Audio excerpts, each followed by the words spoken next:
Sligan, CEO and co-founder here at Telegraph. I'm here with Sabin Reynolds today from Watco. Elated to have him on as a guest. And thanks for taking the time to join us. Welcome to the podcast.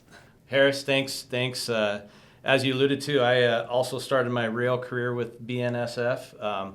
Took a little bit of a non-traditional route. I started off as a mechanical foreman, fresh out of the military, and just kind of needed a job. I'm not sure anybody ever designs their future to get into logistics, so like most, I fell into it. But spent the first part of my career in the field, watching trains go by, working on locomotives, working on rail cars, responding to derailments, and then got curious as to what all the hubbub and to-do was about, hot shipments, cars that required extra attention, timing of everything. So had an opportunity to come into the commercial side of railroading and got into industrial product sales, the manufacturing bits, steel, petroleum, oil and gas, food and beverage. Did that for about 8 or 9 years, and then got into the retail side, again, kind of graduating into imports, exports, domestic intermodal, calling on some pretty cool household names that we're all familiar with. And then, came to Watco for a very designed reason to come to a little bit of a smaller ship that could be a little more nimble and navigate the industry with a little less process and cater to the shippers, cater to that customer experience in railroading and change the experience and grow. So totally happy to be here. Can't wait to have this conversation. Looking forward to the chat. Yeah, thanks for swinging by. Happy to have you. That I think was kind of originally the thesis of Don't Dwell on It. We saw this opportunity to begin bringing different stories of the industry more to the surface. And I think, if you were to listen to all the episodes that we've recorded, we spend very little time talking about us and more time trying to talk about the industry and things that we are observing in a way that hopefully is in a consumable or narrative storytelling way.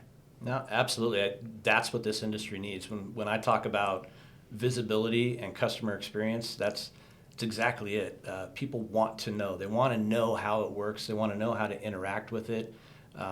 Railroading's romantic. It's mystic. People don't understand how it all works, and I don't know that any one person ever could. So I think it's paramount that we in the industry tell the stories and put it out there. Let people become aware of the boots on the ground, what it takes to actually get that box from point A to point B, because there's a whole lot of people in between in that process. Yep. Speaking of why we're here, you're a railroader. We're having a podcast talking about how we shouldn't dwell on things. Tell me about your story to get into the rail industry. Yeah. I mentioned it a little bit earlier, but I fell into the railroad sort of accidentally. I was in the military, got out of the military, was unemployed, working in a small town in eastern Washington with my family, and was desperate. So I was checking classifieds, and I came across a hiring event at BNSF Railway. I'm like, well, it's a railroad, so I... Now, had you ever heard of BNSF previously? In your childhood, did you know about the railroad? No idea. I knew there were trains. That's about as close to railroading as I ever came. Just wasn't in the cards at all. Had no idea. So I became curious. There was a blurb on the end of it saying we love veterans and we'll hire veterans. Great. So I'm like, all right, well, let's go check it out. So I went to this giant hiring event, and there was, 100, 150 people in the room and one hiring manager, and it was pretty intimidating. Mm-hmm. There was a lot of talk about safety, a lot of scary stories about paying attention and following the rules and being rules-oriented, and I thought, well, geez, what I get myself into? It's sort of like the military. Maybe I'll be fine.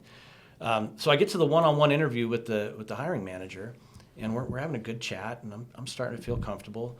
And then he starts poking me, making fun of me, calling me names. And at one point he said, what if I called you a target or a surface skimmer? I'm like, huh? Well, come to find out, he dropped his coin on the table, and he was a retired Navy chief. And I was a Navy chief.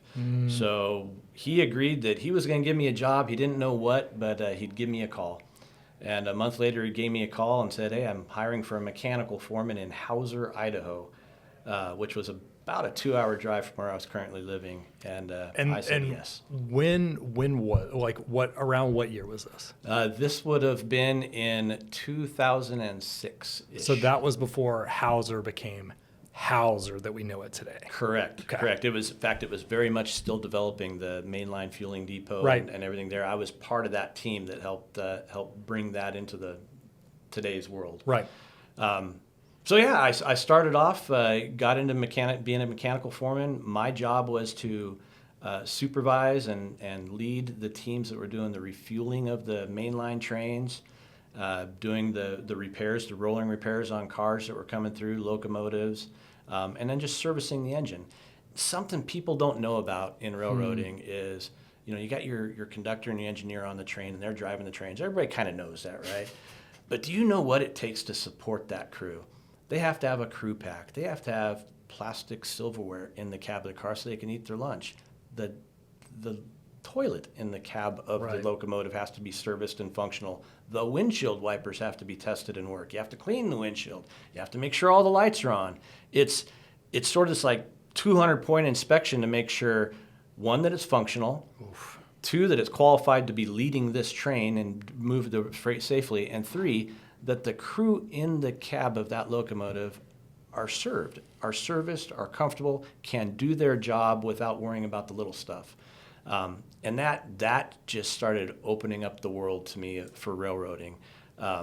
You start to get curious. You start to see it from that basic level, and you build on it. And then started experiencing other things, like a bad order car was set out on the tracks where I was at and had to get the crew out there to fix it. And I started thinking, well, why am I getting so many calls on this car? Right. Why is this so important?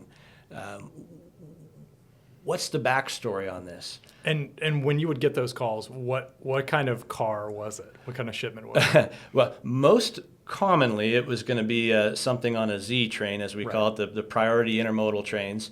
But every once in a while it'd be something like a hopper car filled with dog food. Interesting. So everybody has kind of a different priority. So again, sparked some curiosity. Why does a car full of dog food matter? Well, Purina has quotas to make, and they got to get their food to the shelves so you can feed your pets at home. So that just kind of built up this curiosity and this desire to learn more and learn more. So an opportunity came up, and actually my boss, the general foreman, came to me and said, "Hey, you're a pretty good foreman, but you're definitely not the best. But you keep asking these questions. You should check out this sales job." Interesting. And so this was in the P&W, right? Yep. So you're at Hauser. Was that sales job also in the P&W? It was. Okay. It was on the Western sales team. The job was out of Spokane, Washington. Okay. So not too far from Hauser. And the job was industrial product sales. So I went around to all my buddies and said, "Hey, what does this job do? Have you talked to any of these industrial product sales folks?" And I got so many different versions of an answer. Like, "Oh, those are the guys that play golf. Those are the guys that buy fancy dinners and wear suits and ties every day." And I started to get a little nervous, like, "Ooh, maybe this job isn't for me." Was that because you were not a big golfer at the time, or you just don't like suits? Yes, the answer is yes. Neither. I had never golfed before at that time. Okay. And I don't think I owned a suit. I think steel-toed boots and khakis were as fancy as I got. So I interviewed for the job and had no clue what I was doing. But some of the questions were, how do you negotiate price? What if a customer says to you, "I need the price to be X, but our current price is Y"? How do you get there? And sort of without thinking, I just said, "Well, I'm going to play this game with my cards face up on the table, and I'm going to tell the customer what my price is and why, to the best of my ability, and I'm going to explain it to the best of my ability." And the hiring manager latched onto that because that's exactly what they were looking for, is someone who could relate to the customers and tell a story that wasn't about price. It was about why it needed to be the way it needed to be, and kind of get into the details. So I got the job, was in over my head there for a little bit, but had a great team. Did a bunch of joint calls with some household names, some airplane manufacturers in the PNW. Right. One of my first customer calls.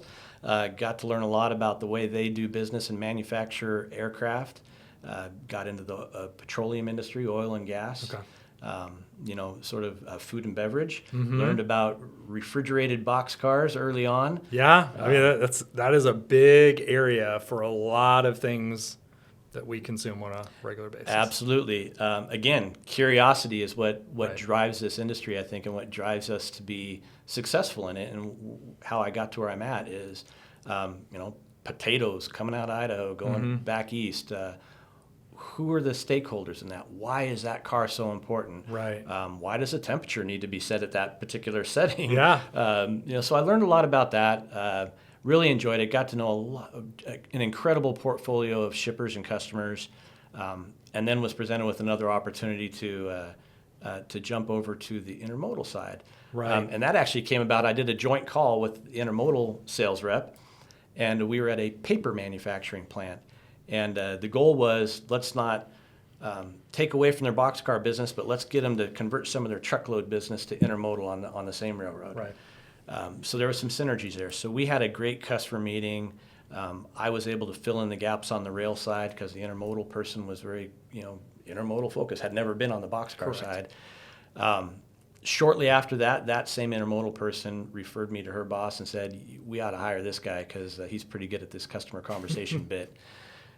So I took the leap and came over to the intermodal side of railroading, which is just, as you well know, it's a different world. Okay. And so our paths kind of crossed when you got to Watco, even though I just, for the record, I will say that you being in Hauser and me being in Havre, Montana, actually not that far apart. So it's funny that we were very close at an earlier part in an earlier time, and obviously we're getting the opportunity to kind of work together now. When you first heard about this new software company that was doing something different, think about kind of your initial reaction and then kind of the thesis that you've always had about how you wanted to work with shippers, and how did those two things come together? Yeah, great topic. And for me, it was very simple. So I have played with and demoed and used every single platform out there in the rail space in one way, shape, or form. Because ultimately, the end goal is to have visibility, know where things are at, and be able to relay good information to the shipper so they can make their proper business decisions. So when I found out about Telegraph and this new platform, I got excited for a couple of reasons. The first one being it was new. I might be able to have a hand in helping to provide that feedback. It wasn't something already established I'd have to break. And there was a railroader behind it. Which was one of the keys for me to understand how to translate rail information to the average user and the average shipper. You had to have been there. You had to have been boots on ballast, boots on ground, and you have to understand the inner workings of railroading. I think that's where a lot of failures come in this space, where tech companies think they can solve the problem, but do they know what the problem is? Sure. That is absolutely valid. I do want to actually go back to one other thing you mentioned earlier. When you were growing up as a young lad, you didn't really know a lot about trains. You didn't see a lot. It doesn't sound like you had a ton of family history. I've always had this theory that most of towns, most of cities are built facing the road, right? And so you think about like the neighborhoods that we all live in, the car drives up to the front of the house. But if you think about where the majority of where train tracks are, they're typically in the backyard, right? Or they're typically in the woods. And so I think it's hard for people to understand how they interact with trains and the fact that they move, roughly 40% of the goods on any given day.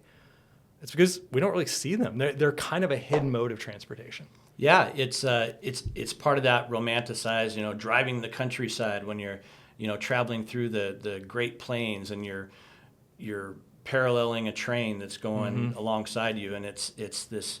You see it in the movies and you hear the horns, but you just don't know anything about it. Right. And you see the different colors on the locomotives, but I don't think anybody ever stops and asks, I wonder why that one's that color versus this color. And, right. I think that's also where a lot of people get their starting in railroading is they see it and it's big, it's cool, it makes great noises. Let's go find out about that. Yeah. There is it is one of kind of like the hidden wonders of transportation. Wow. Yeah. Okay.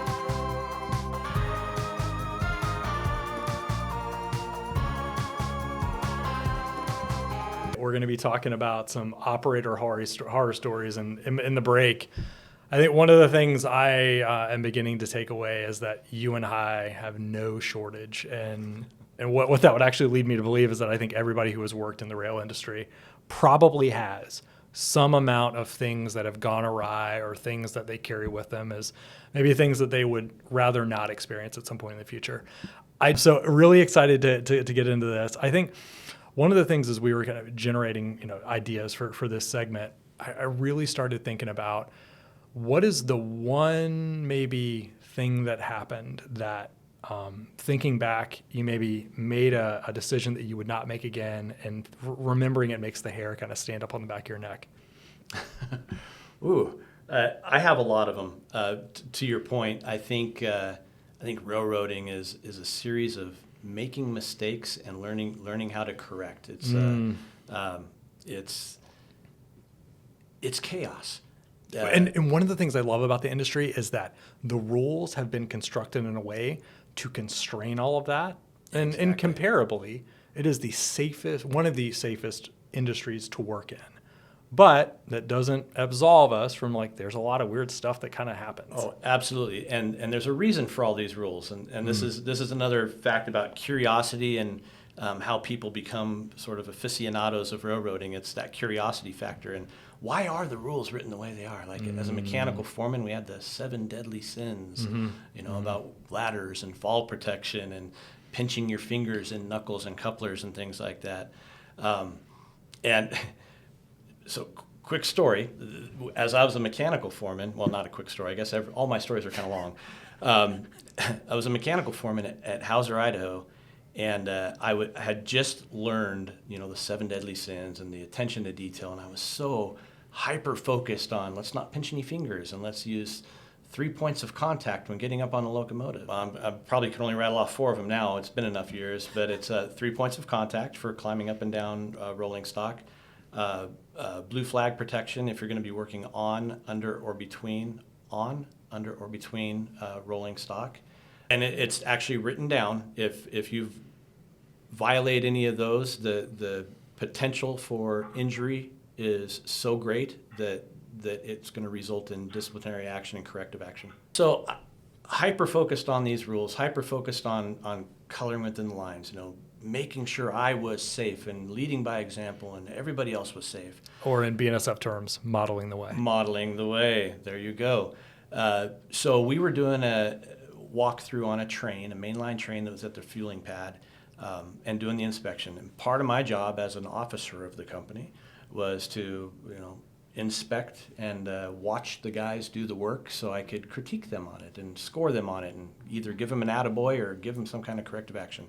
And we had a quota. We had to do so many of those per shift. So I was hyper-focused on watching my guys to make sure they didn't violate any of the 7 deadly sins. So we're going from locomotives, 3 locomotives in this consist, going from locomotive to locomotive, 3 points of contact crawling up on it, checking everything.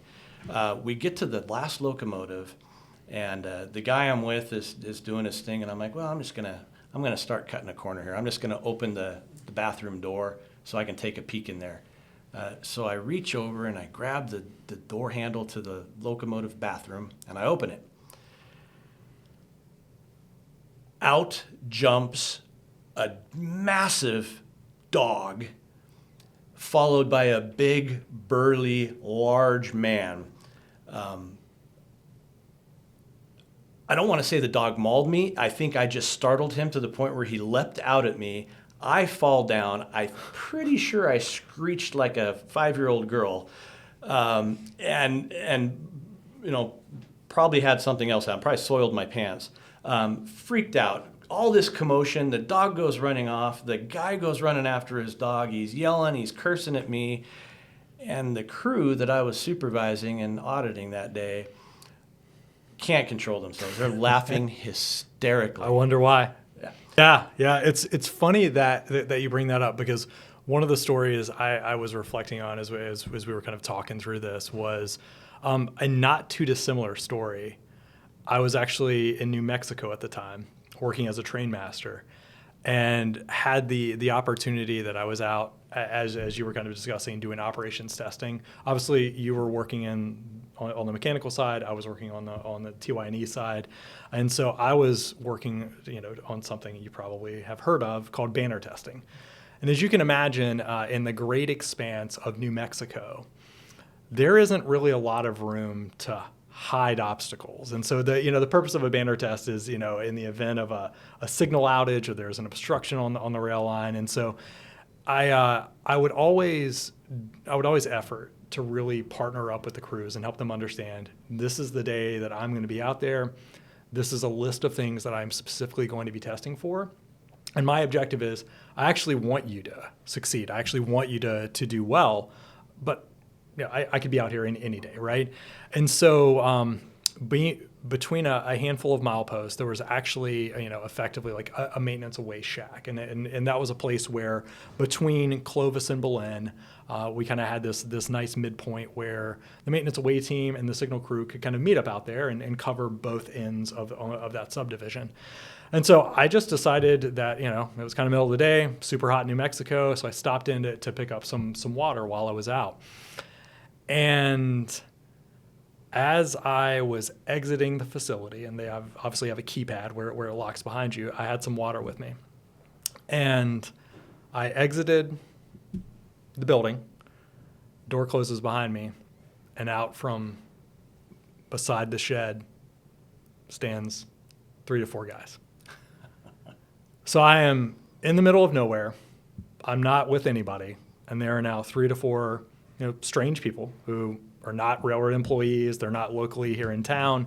And so one of the really interesting things is I just kind of had to make a decision pretty quickly, like what I was going to do in that moment, because I was clearly outnumbered. And so one of the really funny things is I just like cracked a smile and said, "Hey, do y'all don't need anything? Need any help?" And they just looked a little, concerned, a little disheveled. They weren't really sure. And when I tell you it was hot, it was like 110, 70% humidity. I mean, it was really, really, really tough. And so they didn't really answer. And so one of the things I decided to do quickly was offer them something. So I said, "Hey, do you need some water?" And they were like, "Yeah, I mean, do you have any, please?" Like, it was so great. And so I went back in and let the door close, locked it. And again, I'm still alone. I've got some water. I've got nothing else that's there. So I quickly dialed up the dispatcher and turned up the volume loud enough that you could hear on the outside and just said, "Hey, DS29, come in over." Started going back and forth, really tried to understand when the next train was going to be coming through. Calling for backup. Yeah, I mean, I just wanted to get some dialogue going on in the background. And so do all that, take out my radio, walk outside, and there are now 8 people there. So I've got this load of water. I'm handing out the protein bars or whatever I took with me. And we just started having a conversation like, "How in the world did you get here? What's going on?" "Yeah, we're riding trains from point A to point B." And I just said, well, look, like, here's the situation. I just talked to the dispatcher. The next train's not going to be due for 2 hours. I'd recommend going somewhere else, finding some shade, and quickly got in the vehicle, called the police, let them know what was going on, and got out of there. But it was one of those really eerie situations where you realize so much of the rail industry it's not even that it's unmonitored. It's just happening in spaces between population centers, and we really rely on conductors, locomotive engineers, mechanical foremen, mechanical employees, maintenance away folks to be the eyes and the ears of the industry on a day in and day out basis. And it is not easy, and as oftentimes it is actually really dangerous. And so, that was one of those things that I always get a little uneasy about. Oh, absolutely. That's scary. And like you said, we're often out in remote areas. I mean, that's railroading. I remember learning of a spot in Montana. I think it was Wolf Point or Wolf something, Yep. Montana. Yep. And it's literally just a little white sign next to the tracks. Right. No building. I think there's a signal shack there now. But it's on the map because the railroad put it there Right. because they planted a sign. Yeah, I mean, as are most places in the United States are there because the railroad came through. Well, talking about, being out there and isolated and how we rely on the mechanical foremen, the supervisors, the train crews to be the eyes and ears of the railroad. Being out there in the middle of nowhere. One of the functions we have as officers of the company is when a train goes by, we do a roll by. We do a visual inspection because there's nobody else who can see that. Nobody else knows what they're looking for. So when a train goes by, we are kind of programmed to stop and watch and look for something dragging, look for flame, look for uneven loads or tilted cars, anything out of the ordinary, so we can call it in and get it fixed so the train can proceed safely to destination. I actually had an incident where I was doing that in Montana. I was at the time in a sales role, but you can never get the foreman out of your soul when you've done it. And what time of year was this in Montana? This was fall time, so it was early fall. Beautiful. Not a better place. Yeah, beautiful. It's not frigid cold yet. Right. It's you're out in God's country. I mean, it's just gorgeous out here. So I was making sales calls, and I was somewhere between Butte and Great Falls. Not a lot there. Yeah, not a lot there, right? No people. I don't think there's even a signal shack. But there's a couple trains. There's a train going by, and naturally I stop and like, all right, well, I'm going to do a roll by. And I see some debris across the track. So I'm like, well, I'm going to be the good steward that I am, and I'm going to go get whatever that is. Look like a bumper off a car or something. So I go and remove that, and I'm watching. I'm like, I got plenty of time. I'm going to stand out here and do this roll by. And there's two tracks, but there's pretty good separation. So I'm safe to be in between them. I'm trained. Man. I do roll bys. So I'm between these tracks, and I'm waiting for the train, and I wave as they're approaching, and they wave back, toot their little horn, and I start doing my roll by. Well, a couple minutes in, another train starts coming the other direction. I'm like, okay, well, I'm here, but I'm in between the tracks, so I can't just run across. I'm gonna stand here, and I'm gonna do a roll by on the second train. Something you learn very quickly. When you're standing still and an object is speeding by you at 50 miles an hour, then another object goes the other side, moving the opposite direction at 50 miles an hour, you have no control over your physical stability anymore. Instant vertigo. So I'm in between two mainline tracks, and all of a sudden, I don't know which way is up. And I remembered something my former general foreman had told me. He goes, if you start to get dizzy or feel unsafe, the very first thing you do is drop to your knees. So I'm in the middle of nowhere, nobody around, nobody could help me. The train's moving too fast. Even if they wanted to stop, they can't stop. Right, no. And they're not going to see me. So I drop to my knees, and I close my eyes, and I basically am holding on, hoping I don't teeter one way or the other until the trains pass. Those trains finally passed. I'm relieved, and I think I stayed on my knees for a few extra minutes and said a few thanks. Yeah, absolutely. And I just can't imagine how many mechanical employees, have to really keep it in between the lines when they're working between tracks and a yard. And obviously, blue flags, you prevent the switch crews from switching on either end. There are a lot of different things you can do, but yeah, I mean, it does become tight quarters pretty quickly, and there's no room for mistakes. Since we're on this theme of interesting stories, I too have another Montana story. Look, I think one of the greatest things about the industry is that the railroad tends to operate in some of the most beautiful parts of the country. They're hands down, I think. I had the opportunity to go to work for the law department, right? And so my office was in Havre. I was a young person on the team, so I got to go and see and do a lot of things that may have occupied other people's times that were maybe better spent somewhere else. And so there was a fire claim that was coming up on its statute, and so from Great Falls, there are a lot of grain elevators that get serviced, but they aren't the full unit train, shuttle train, where you're going to load 110 cars of wheat or corn or soybeans. And so there are a lot of local services that would maybe run 30 cars up to an elevator or something like that. And because of how that track is laid out and candidly the terrain that it has to navigate, you're working off a lot of 4 axles versus 6 axles, which indicates you've probably got a lot of tight corners that you're going around. So tight corners, steel, friction, spark, dry land. There will be fires that come up from time to time. And if you're a farmer who's gone through multiple cycles, you're gonna file a fire claim. or you're going to file a livestock claim at some point. And so that was pretty much the docket of the majority of the things that I dealt with.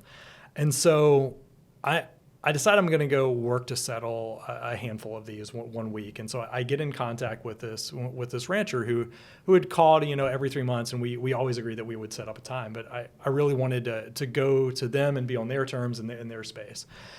And so I agree that we're going to meet on a Thursday morning, roughly around 10 a.m. And so I start driving north out of Great Falls, and I'm going to this small town. I almost want to say it was either Dillon or Dutton, but I could be totally wrong there. And so I know both of those. Yeah, so yeah. So I'm driving up there, and I call the number that was left with me, and I speak to this rancher's partner, and she indicates that he's out for the morning. He's at the office. Okay. I mean, that totally makes logical sense. And so she gives me another pull over to the side of the road, because this was still at the time period where, cell phones weren't fully deployed everywhere. Cell towers were very hard to come by, especially in rural areas.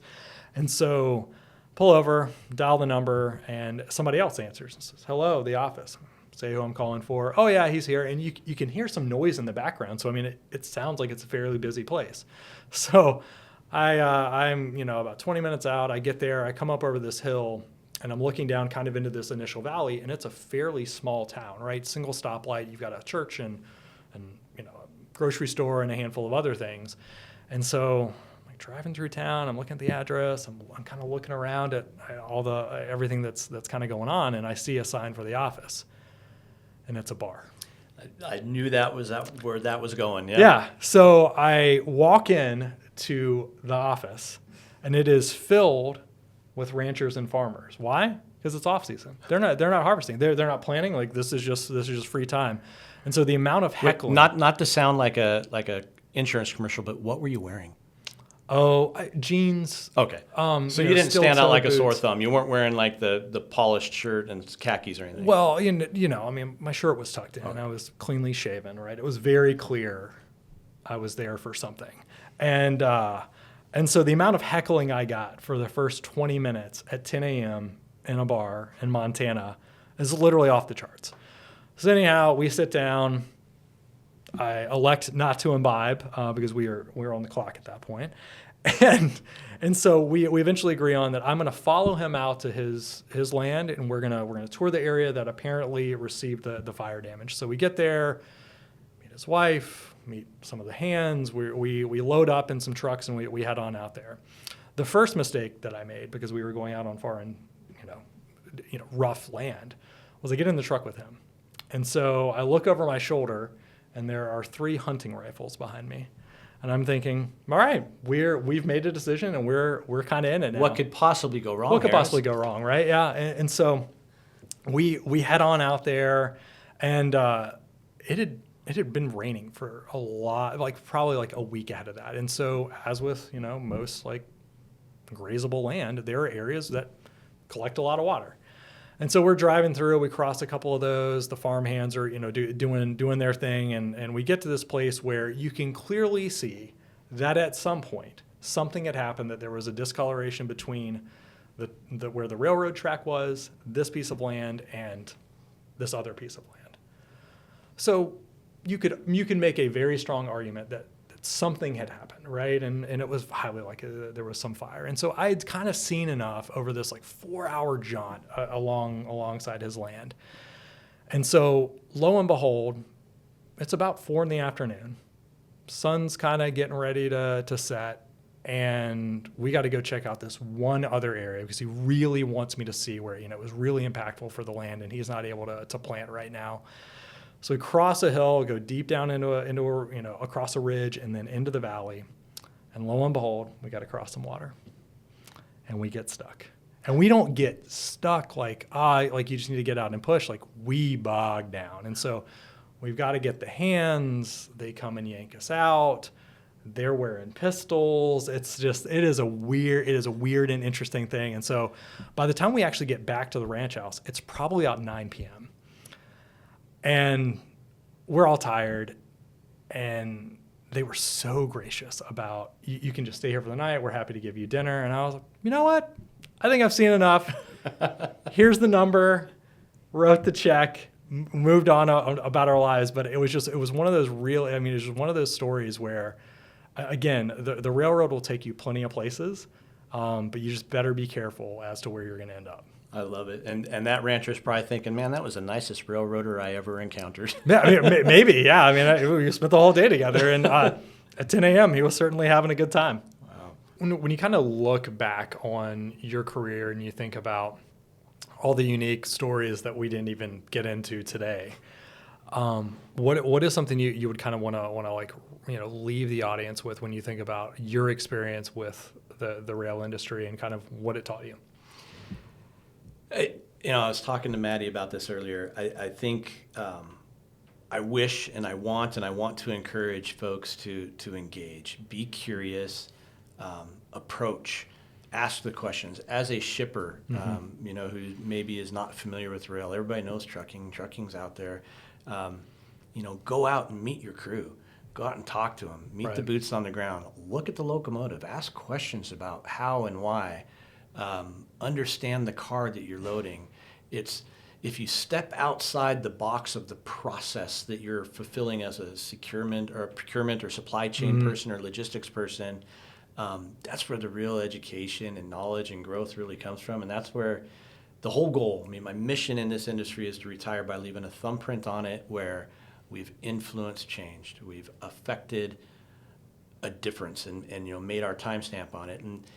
And I think the only way to do that is, kind of open up your arms, embrace it a little bit. As an industry, as railroaders, let's invite outsiders in to take a look at it. Let's pop the hood and look under it. Yeah. I think that's where it all needs to be driven to be better, encourage innovation, encourage growth. Familiarity is a powerful tool. The more familiar people become with the railroad industry, the less mysterious it is, and the better it's going to perform. Right. I think one of the greatest things about the industry is that behind the scenes, it is the most networked of all businesses, right? It's physical track in the ground, real humans advancing from point A to point B. And there's a lot behind the scenes that it takes to get the trains from point A to point B. I appreciate you taking the time. Before we go, one of the things that you actually mentioned was that it was kind of one of your goals this year to be on a podcast. Tell us a little bit more about that, and how does it feel going through this whole process? So fantastic. I was talking to my boss last year. We were doing our performance reviews, and we set our personal development goals. And I've done a lot in this industry, and I've been around the block. And when I start to struggle to figure out what I want to do next and what I want to improve upon, but I went to my boss and said, you know what? I'm a senior person in the industry now. I need to get out there. I need to make myself available and present for all those reasons I just talked about. I said, I want to do some podcasts or do some videos, and let's get some railroading influence out there on LinkedIn and all the different social media platforms. And she said, gosh, that sounds great. Good luck with that. And then you called up and said, hey, would you be willing to do a podcast with me? I'm absolutely beside myself happy, and what a fantastic experience. Yeah, we actually were curious too about how all this would go, and it was something that we had talked about for a while, and have kind of gone into it with open arms and excited to see where this takes us. Thanks for joining us for another episode of Don't Dwell on It, and good having you, Sabin. Thanks for having me. Really, really had a good time. All right. We unfortunately have now found ourselves in a routine of asking our guest or whoever the co-host is. Thinking about pop culture, what has really been bending your ear lately? What's been occupying your mind? What have you been listening to, thinking about? And what's maybe a news headline you're excited about? I tend to keep my nose down, but I'll tell you what I do follow. I follow music, and I think part of that may come from the fact that I have a daughter and grandkids, young grandkids, and one of the things I love is my oldest granddaughter is infatuated with Taylor Swift. Okay. So as part of that, she challenges me. She challenges me to know the songs, to tee up a little karaoke. Recently, she handed me a notebook and said, hey, do you mind writing down all the lyrics to this song so I can read it one day, Grandpa? That must have been a very educational experience. You know, but me being the good grandpa I am, I went ahead and started doing that. And as I was dictating all these Taylor Swift songs, I started to appreciate the theme. The stuff she talks about is actually pretty real. She talks about her feelings and her relationship, but she articulates it so well. I have now admittedly become a huge Swiftie. Yeah, that's great. There is a certain perspective that she offers, but I think there's a quippiness in the way that she constructs her songs that I think is actually there's actually a lot to admire in how she communicates a lot of things. Yeah, and you know, it's catchy. The tunes are good. Absolutely.